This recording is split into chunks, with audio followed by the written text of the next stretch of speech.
You're listening to episode 81 of the Autism Mom Coach, the grief spectrum. Welcome to the Autism Mom Coach podcast. I am your host, Lisa Candera. I am a lawyer, a life coach, and most importantly, I am the full-time single mother of a teenager with autism and other comorbid diagnoses. I know what it is like to wonder if you are doing enough or the right things for your child and to live in fear of their future. I also know that constantly fueling yourself with fear and anxiety is not sustainable for you or of any benefit to your child. That is why in this podcast, I will share practical strategies and tools you can use to shift from a chronic state of fight-flight to some calm and ease. You are your child's greatest resource. Let's take care of you. Hello, everyone, and welcome to the podcast. I am so glad you're here, and I hope you are doing well. I am recording this episode and the next couple of episodes on the day of my son's 16th birthday.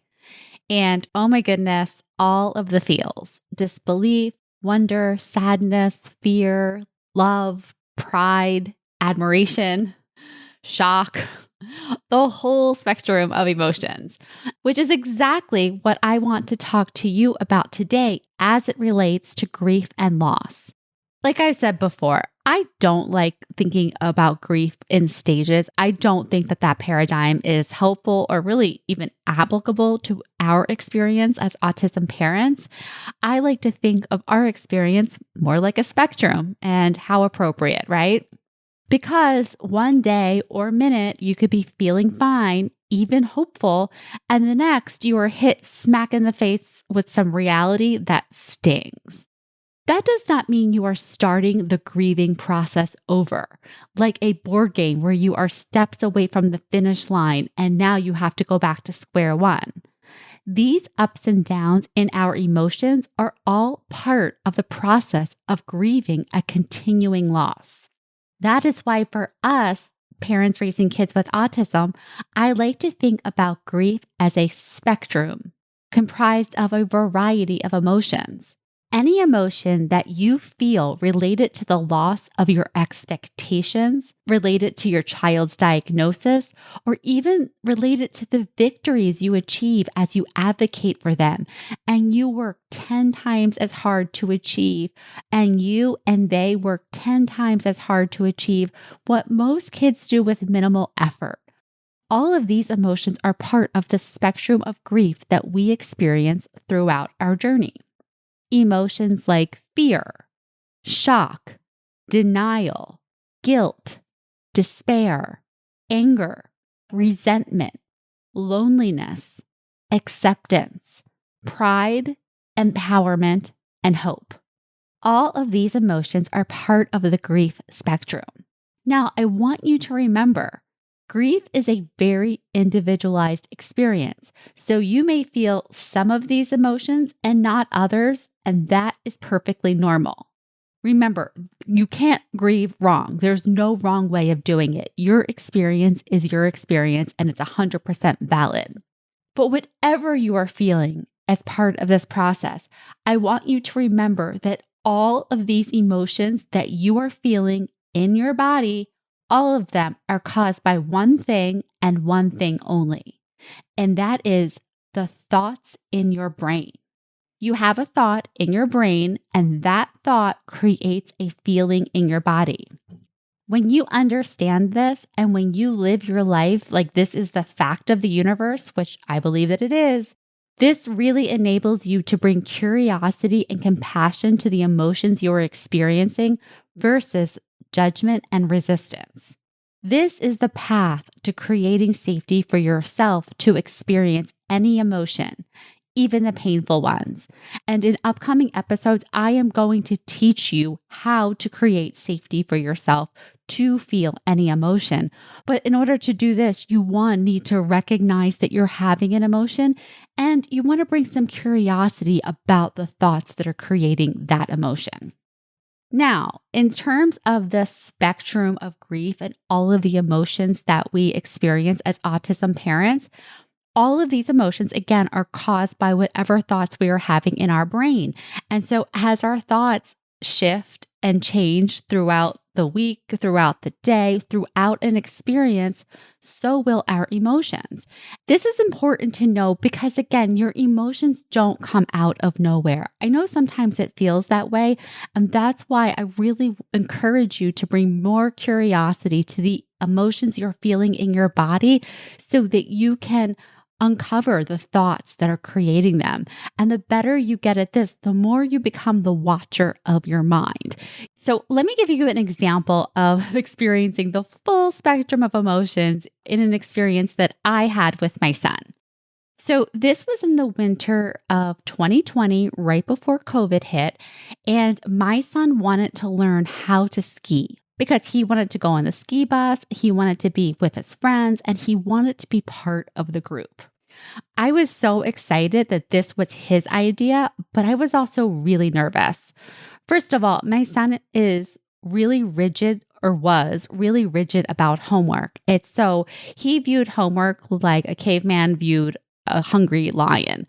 And he would get home from school and he would start doing his homework immediately. It was almost like somebody running through a burning building, doing it quickly while screaming the whole time. He had so much nervousness about having something hanging over his head that as soon as he got home, he needed to start doing it. I would never even schedule doctor's appointments after school because that, in his mind, interrupted his ability to get his homework done even faster, and it became very stressful. So when he said he wanted to do ski club, which is exactly after school, which meant he wouldn't be doing his homework until later in the night, I was really nervous about, is he really going to follow through, or is this just going to create even more chaos in our evening? I was also nervous because most of his friends have been skiing for years and he had never been on skis to this point. So I was wondering, is he going to have the commitment to follow through? As I'm sure you can relate, there are so many things over the years that if he showed even a slightest bit of interest in it, I went all out, full in. And then sometimes these things would only last minutes, days, if that, right? And sometimes these things just wouldn't last. But in any event, I was excited that he had self-initiated this and I was willing to go all in with him. So we went to the local ski mountain and we signed up for ski lessons. As we quickly found out, the regular ski lessons were not adequate for my son.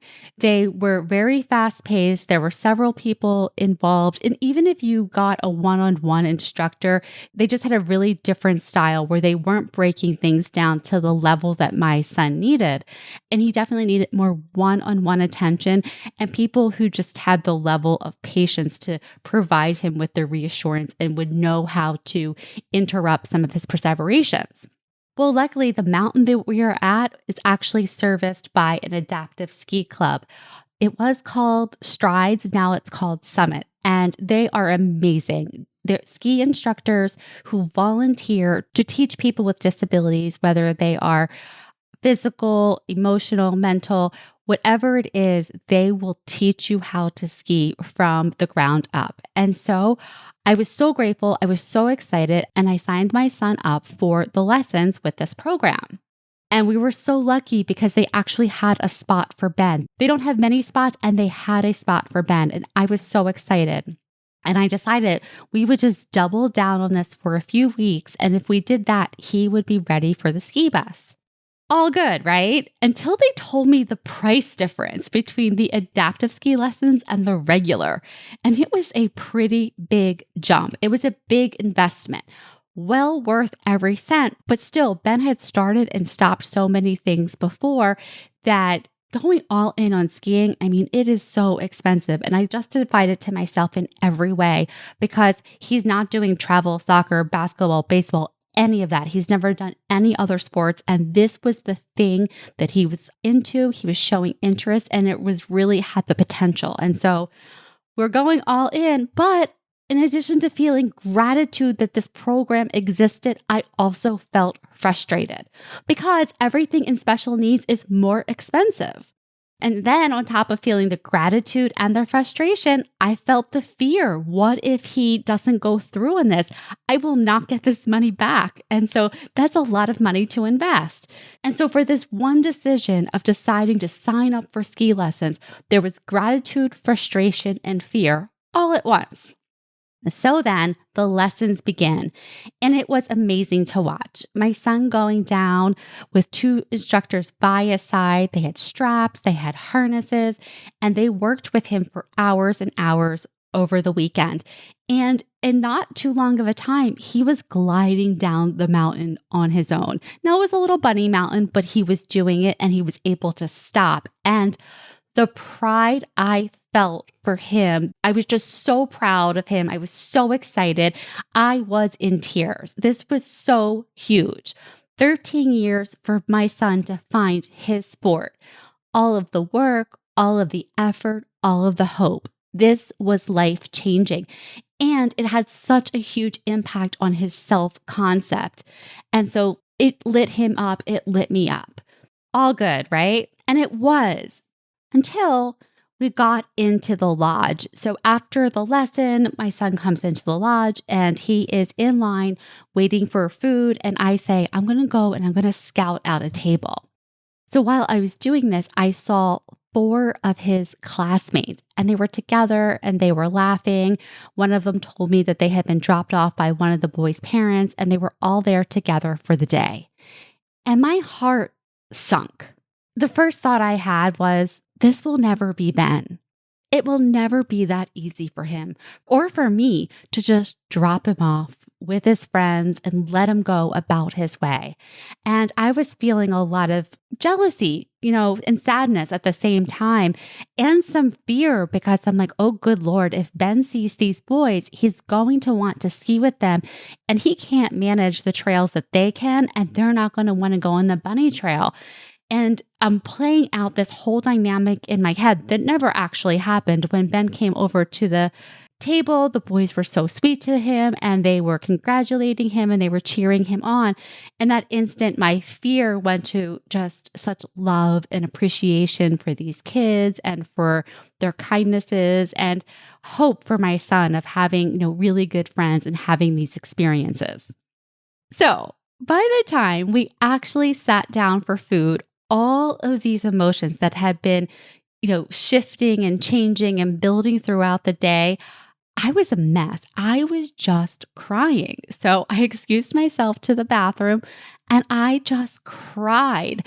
I wasn't happy. I wasn't sad. I was just a little bit of everything. There's not a stage for this. This is just the human experience. All of these different emotions in one day. And it was a lot. It was overall just a really good thing. It was a good experience, but it was just so clear to me how tightly I was holding to his experience and making sure he had a good experience and how much fear that I had around him and his experience and all of the different experiences that we had had over the years, building into this one day.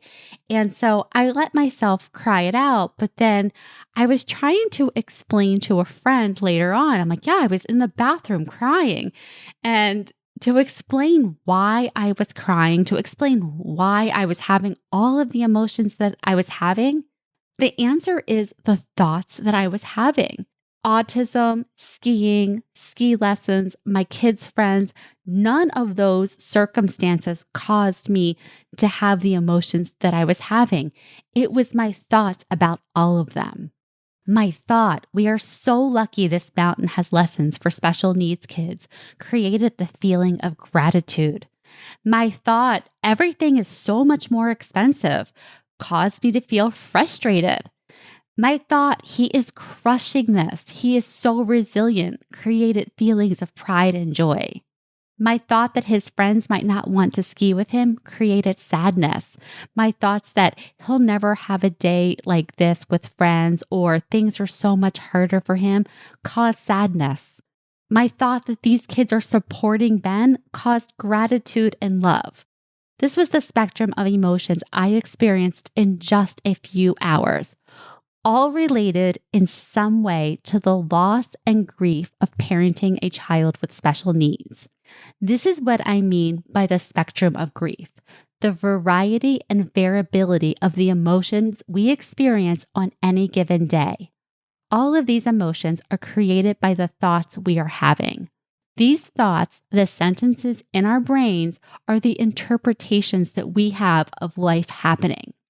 And part of working through our grief and our loss is the ability to recognize that when you are having an emotion, there is a thought that is creating it.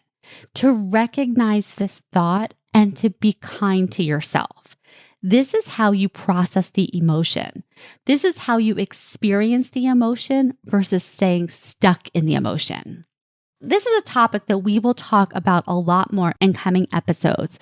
But for now, I want you to start to become aware of the spectrum of emotions that you experience related to your child's diagnosis, your child's experiences, or your parenting experience, and validate those emotions as part of the ongoing process we all experience in our unique experience of grief and loss as autism parents. And I really think that once you become more aware of the thoughts that are creating your emotions, the more aware you will become of the grief and the loss that you are experiencing that maybe up until now you didn't even realize. Because let's face it, it's a lot easier to be frustrated that things cost a lot of money, or to be angry, or to compare and despair. It's a lot easier to do all of those things than to get in touch with like the actual loss and the actual grief that we are experiencing. So get curious with yourself, be compassionate towards yourself, and get under the hood a little bit of your experience and see what you find. All right, that is it for this week's episode. As always, if you are struggling with your emotions, if you are resisting them, if you are being controlled by them, I can help you with that. You can schedule a consultation for my one-on-one program, and we can figure out whether it makes sense for us to work together. All right, have a great week, and I will talk to you next. Thanks for listening to the Autism Mom Coach. If you are ready to apply the principles you are learning in these episodes to your life, it is time to schedule a consultation call with me. Podcasts are great, but the ahas are fleeting. Real change comes from application and implementation, and this is exactly what we do in my one-on-one coaching program. To schedule your consultation, go to my website, theautismmomcoach.com, work with me, and take the first step to taking better care of yourself so that you can show up as the parent you want to be for your child with autism.